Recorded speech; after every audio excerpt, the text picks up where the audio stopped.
कई लोग ये मानते हैं कि स्पेस की कोई आवाज नहीं होती, तो ऐसा बिल्कुल भी नहीं है। स्पेस में साउंड इलेक्ट्रोमैग्नेटिक वेव्स के फॉर्म में होती हैं और इन्हें रेडियो वेव्स के जरिए सुना जा सकता है। तो चलिए सुनते हैं हमारे सोलर सिस्टम के कुछ प्लैनेट्स की आवाज।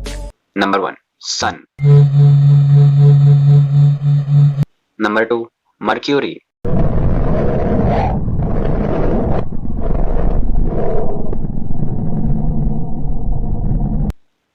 Number 3 Venus.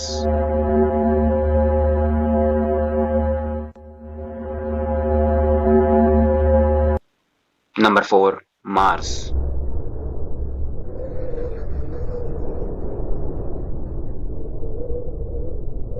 नंबर 5 अर्थ।